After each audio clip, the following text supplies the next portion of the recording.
Kalyandurg TDP నాయకులు దేవినేని ధర్మతేజ అన్నగారికి జన్మదిన శుభాకాంక్షలు. కేరళ సర్కార్పై కేంద్రం ఆంక్షలు మొదలుపెట్టింది. రైతులకు బోనస్ ఇవ్వడంపై పునర్సమీక్షించాలంటూ సూచన చేసింది. అధిక నిల్వలు పెరిగిపోతున్నాయంటూ కొర్రీలు పెట్టింది.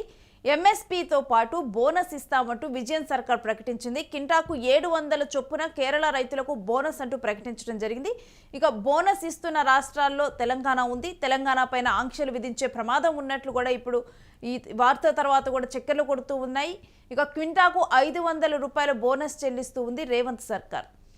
ఇక కేరళలో కూడా 700 రూపాయలు ఇప్పుడు బోనస్ ఇవ్వటాన్ని కూడా పునర్సమీక్షించాలంటూ కూడా కేంద్రం సూచిస్తూ ఉంది. ఈ క్రమంలోనే ఇక తెలంగాణ మీద కూడా ఆంక్షలు వస్తాయా అంటూ కూడా మాట్లాడుతూ ఉన్నారు.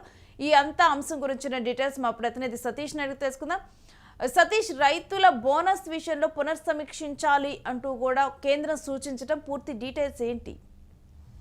ముఖ్యంగా రైతులకు అలాగే కేరళ ప్రభుత్వానికి మరోసారి కేంద్ర ప్రభుత్వం హుకుం జారీ చేసింది. ఏదైతే ఈ బోనస్కు సంబంధించి మొత్తం కూడా బోనస్లు ఇవ్వకూడదు అంటూ కూడా లెటర్ పంపింది. అంటే కేరళ ప్రభుత్వానికి ముఖ్యంగా ఈ ఆదేశాలు జారీ చేయడం వెనుక పెద్ద ఎత్తున రైతులకు కూడా నష్టం జరిగే అవకాశం ఉంది. పెద్ద ఎత్తున కేరళ రైతులే కాదు, అటు మొత్తం దేశంలో ఉన్నటువంటి అన్ని రాష్ట్రాల రైతులు కూడా దీనికి పెద్ద ఎత్తున నష్టం జరిగే అవకాశం ఉంటుంది. ఎందుకంటే ప్రస్తుతం ఏదైతే కేరళ ప్రభుత్వం ఇస్తున్నటువంటి 700 రూపాయల బోనస్ ఏదైతే ఉందో దాన్ని తక్షణమే ఆపేయాలంటూ కూడా కేంద్ర ప్రభుత్వం హుకుం జారీ చేసింది. సో దీంతో మొత్తం కూడా ఏదైతే రైతులకు సంబంధించినటువంటి బోనస్లు అన్ని రాష్ట్రాల ప్రభుత్వాలు కూడా వాళ్ళకు సంబంధించినటువంటి లోటుబాట్లు చూసుకుంటూ కూడా అన్ని రాష్ట్రాలు తగినంత బోనస్ ఇస్తూ ఉన్నారు. ఎంఎస్పీతో పాటు ఈ బోనస్ కూడా రైతులకి కొంత హెల్ప్ అవుతుంది. సో ఈ నేపథ్యంలో ఇప్పుడు ప్రస్తుతం మరి కేంద్ర ప్రభుత్వం తీసుకున్నటువంటి నిర్ణయాలు కావచ్చు,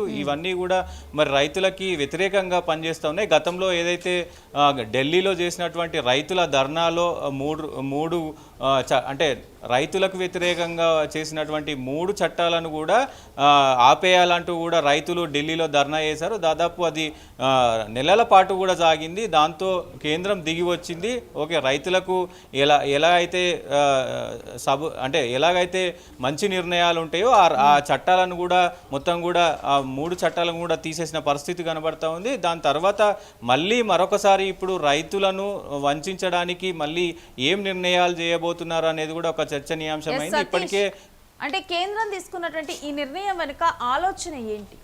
అంటే ముఖ్యంగా ప్రస్తుతం దేశంలోనే అంటే మొత్తం అసలు దేశంలో ఈ వరికి సంబంధించి కావచ్చు, మొత్తం ఉత్పత్తులకు సంబంధించి కావచ్చు, ఈ రైతులకు సంబంధించి పెద్ద ఎత్తున భారతదేశం అంటేనే ఒక అన్నపూర్ణ అంటారు. భారతదేశంలో అన్ని పంటలు పండుతాయి. ముఖ్యంగా ఒక్కొక్క రాష్ట్రంలో ఒక్కొక్క పంటకి ప్రత్యేకత ఉంటుంది. సో ప్రస్తుతం ఉన్నటువంటి పంటలు అన్నీ కూడా పెద్ద ఎత్తున నిల్వలు ఉన్నాయి. భారతదేశంలో అధిక నిల్వలు ఉన్నాయి. ఇప్పుడు మీరు ఒకవైపు ఈ బోనస్లు ఇస్తూ మళ్ళీ ఇంకా రైతులను ఎంకరేజ్ చేసి వరి కావచ్చు, ఇంకా సోయా కావచ్చు, ఇవన్నీ కూడా ఎక్కువ అయితే భారతదేశంలో మరి ఇప్పటికే నిల్వలు ఎక్కువ ఉన్నాయి.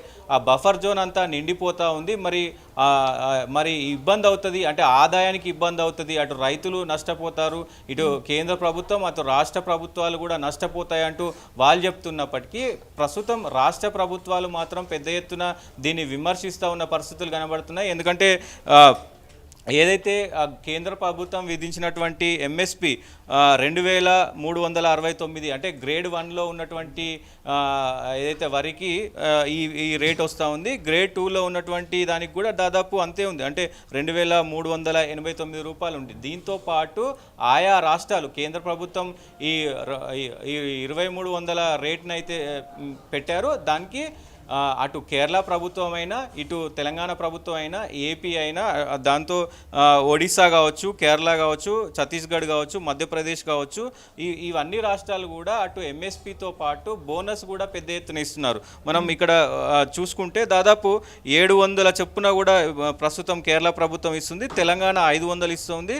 ముఖ్యంగా గుజరాత్ 300 ఇస్తుంది, రాజస్థాన్ 125 రూపాయలు ఇస్తుంది. ఇట్లా ఆయా రాష్ట్రాలకు సంబంధించి కూడా రైతులని ఎంకరేజ్ చేయడానికి చేయడానికి రైతులను అంటే సంతోష పెట్టడానికి పెద్ద ఎత్తున రాష్ట్ర ప్రభుత్వాలు చేస్తూ ఉన్నాయి. సో ప్రస్తుతం మరి ఎందుకు ఇలాంటి నిర్ణయాలు తీసుకుంటుంది కేంద్ర ప్రభుత్వం అంటే ఇటు రాష్ట్రాలు కూడా పెద్ద ఎత్తున విమర్శిస్తూ ఉన్నారు. కేంద్ర ప్రభుత్వం రైతులకు వ్యతిరేకంగా నల్ల చట్టాలను తీసుకొస్తూ ఉన్నారు. రైతుల నోట్లో మట్టి కొట్టడానికే ఈ ప్రయత్నాలు చేస్తూ ఉన్నారు. ఇప్పటికే కొన్ని రాష్ట్రాలలో ఏదైతే విద్యుత్తుకు సంబంధించి కరెంటు మీటర్లు కూడా పెట్టారు. కరెంటు మీటర్లు పెద్ద ఎత్తున కొన్ని రాష్ట్రాల్లో పెట్టారు. ప్రస్తుతం కూడా అక్కడ రైతులు ఎందుకంటే అధిక సంఖ్యలో అది కరెంటు బిల్లు అనేది వస్తుంది. మరి రైతులకు ఎలాంటి లాభం జరుగుతలేదని ఇప్పటికే కొన్ని రాష్ట్రాల్లో గగులు పెడుతున్న పరిస్థితి కనబడుతుంది. దాంతో పాటుగా ముఖ్యంగా ఏదైతే ఈ రాష్ట్రం తీసుకున్నటువంటి కొన్ని నిర్ణయాలను కూడా అంటే రాష్ట్ర ప్రభుత్వ నిర్ణయాలను కూడా కేంద్ర ప్రభుత్వం ఆధీనంలోకి తీసుకునే దిశగా కూడా మరి కేంద్ర ప్రభుత్వం అడుగులేస్తూ ఉంది. ముఖ్యంగా తెలంగాణ రాష్ట్రంలో కూడా దాదాపు 500 బోనస్ ఇస్తూ ఉన్నారు. ఇప్పటికే తెలంగాణలో కూడా మీటర్లు పెడతారంటూ పెద్ద ఎత్తున ప్రచారాలు అయితే జరిగినాయి. ఎందుకంటే ఏదైతే రైతులకు సంబంధించి ఇప్పటికే కొన్ని అధునాకరిత కొన్ని పరికరాలు వచ్చాయి. ఏదైతే గతంలో వ్యవసాయం చేయాలంటే పెద్ద ఎత్తున పాడి పశువులు కావచ్చు ఇవన్నీ కూడా యూజ్ చేసేవారు. ఇప్పుడు మొత్తం ట్రాక్టర్లు నాట్లు వేయాలన్నా కానీ మిషన్లు వచ్చినాయి. ఇప్పటికే రైతులకి పని లేకుండా పోయింది. ఇప్పుడు ఒకవేళ ఈ పని లేకుండా రైతులకు ఈ పని లేకుండా చేసి అధునాకరిత పారిశ్రామికవేత్తలకు మొత్తం కూడా హైబ్రిడ్ టెక్నాలజీ తీసుకొచ్చి పరిశ్రమలకు దాంతోపాటు ఇండియా మొత్తాన్ని కూడా పారిశ్రామికంగా అలాగే మొత్తం పెట్టుబడిదారులకు మాత్రమే లాభం చేకూరేలా మొత్తం చట్టాలు చేస్తుందంటూ ఇప్పటికే రాష్ట్రాలు గగ్గులు పెడతా ఉన్నాయి. సో దాంట్లో ముఖ్యంగా ఇప్పుడు ప్రస్తుతం ఏదైతే కేరళ పైన తీసుకున్నటువంటి నిర్ణయం మరి ఓన్లీ కేరళకేనా మొత్తం అన్ని ఇప్పుడు ఈ కేంద్ర ప్రభుత్వం ఇచ్చినటువంటి సూచనను కేరళ ప్రభుత్వం ఏ విధంగా స్వీకరించింది? దీని మీద మాట్లాడటం జరిగిందా, స్పందించడం జరిగిందా ఏంటి? ఇప్పటికే ఏదైతే కేంద్ర ప్రభుత్వం ఇచ్చినటువంటి మొత్తం ఏదైతే ఆదేశం ఉందో దాన్ని విమర్శిస్తూ ఉన్నారు. విజయన్ ప్రస్తుతం విమర్శిస్తూ ఉన్నారు. ఎందుకంటే రైతులకు ఇప్పటికే చాలా కఠినమైన పరిస్థితులు ఉన్నాయి. ఎందుకంటే రైతు చాలా కష్టం చేస్తారు. పొద్దున ఎప్పుడో 5 గంటలకు పోతే రాత్రి 10 గంటల వరకు బావి దగ్గరే అక్కడే ఉండి మొత్తం వ్యవసాయం కూడా చేస్తూ ఉంటారు. ముఖ్యం వాళ్ళు 24 గంటలు శ్రమ చేస్తారు. ఆ శ్రమకు తగిన ఫలితం ఇప్పటికే దక్కట్లేదు. దాంట్లో వర్షం కారణంగా పంట నష్టం జరుగుతుంది. కొన్ని విపత్తుల వల్ల పంట నష్టం జరుగుతుంది. ఇప్పటికే రైతులు చాలా నష్టపోతూ ఉన్నారు. ఇప్పుడు ఈ బోనస్ ఈ ఎంఎస్పి లేకపోతే మరి ఎట్లా రైతులు బతుకుతారో అనేది విజయన్ చెప్తా ఉన్నారు. దీన్ని పూర్తిగా వ్యతిరేకిస్తున్నారు. మరి కేంద్ర ప్రభుత్వం ఇలాంటి నిర్ణయాలు తీసుకోవడం వెనుక పారిశ్రామికవేత్తలకు పెట్టుబడిదారులకు సమం చేసే పనిలోగా పడ్డది. సో రైతులకు అన్యాయం చేసే పనిలో పడ్డదంటూ కూడా చెప్తున్న పరిస్థితులు కనబడతా ఉన్నాయి. Right, stay with Satish. మీ దగ్గర నుంచి మరిన్ని డీటెయిల్స్ తీసుకుంటాం. ఇక కేంద్ర ప్రభుత్వం ఏదైతే ఆంక్షను పెట్టిందో అక్కడ వరి పండిస్తున్నటువంటి రైతులకు కానీ వీళ్ళందరికీ కూడా క్వింటాకి బోనస్ చొప్పున 700 రూపాయలు కేరళ ప్రభుత్వం ప్రకటించింది. దీని మీద కూడా కేంద్ర ప్రభుత్వం ఈ నిర్ణయం మీద పునర్సమీక్షించుకోవాలి అంటూ కూడా ప్రకటన చేయడం జరిగింది.